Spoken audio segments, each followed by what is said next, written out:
ത്രിയേക ദൈവത്തിന് സ്തുതി. നിങ്ങൾക്കേവർക്കും ക്രിസ്തുയേശുവിൽ എൻ്റെ സ്നേഹവന്ദനം. അഗാപ്പൻ ബ്ലെസ്സിങ്ങിലേക്ക് ഏവർക്കും സ്വാഗതം.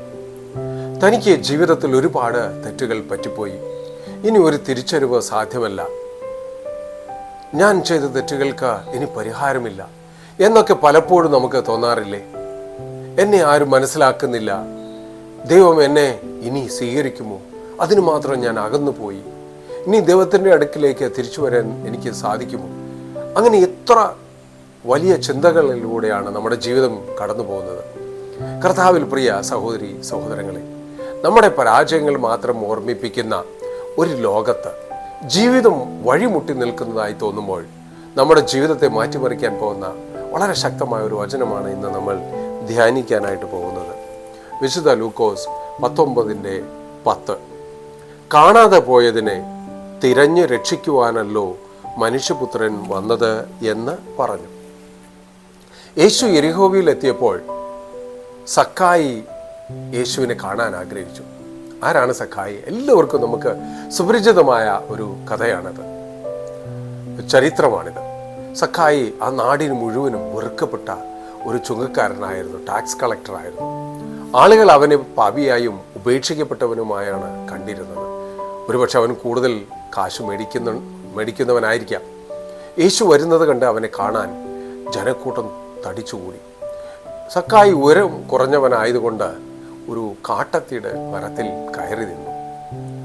യേശു കടന്നു വന്നപ്പോൾ ചുറ്റുമുള്ള ജനക്കൂട്ടത്തെ അല്ല നോക്കിയത്, മറിച്ച് ആ മരത്തിലേക്ക് നോക്കിയ സക്കായിയെ ഇറങ്ങി വാ എന്ന് വിളിച്ച് തൻ്റെ കൂടെ വീട്ടിലേക്ക് പോകാൻ ആഗ്രഹം പ്രകടിപ്പിച്ചു.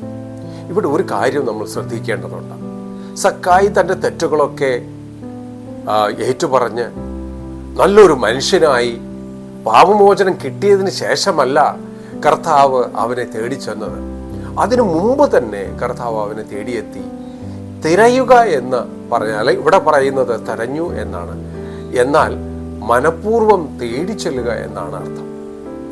നമ്മൾ എത്രത്തോളം അകന്നു പോയി എന്ന് കരുതിയാലും നമ്മൾ കർത്താവിനെ ഉപേക്ഷിക്കപ്പെട്ടവനല്ല.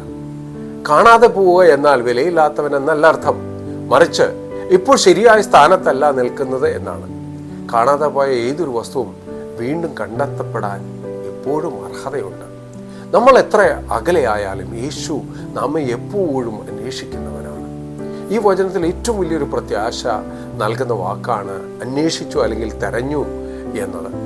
യേശു കാത്തു നിൽക്കുന്നവൻ മാത്രമല്ല, അവൻ അന്വേഷിച്ച് വരുന്നവനും കൂടിയാണ്.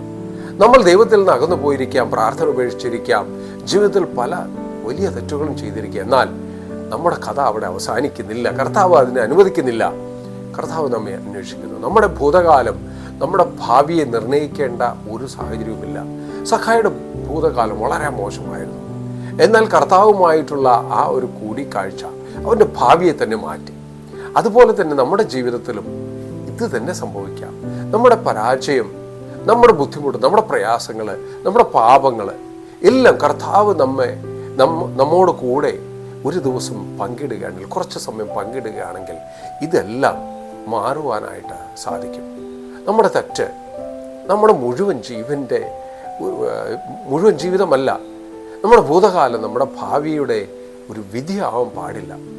യേശുവിൽ ഒരു പുതിയ തുടക്കം എപ്പോഴും സാധ്യമാണ്.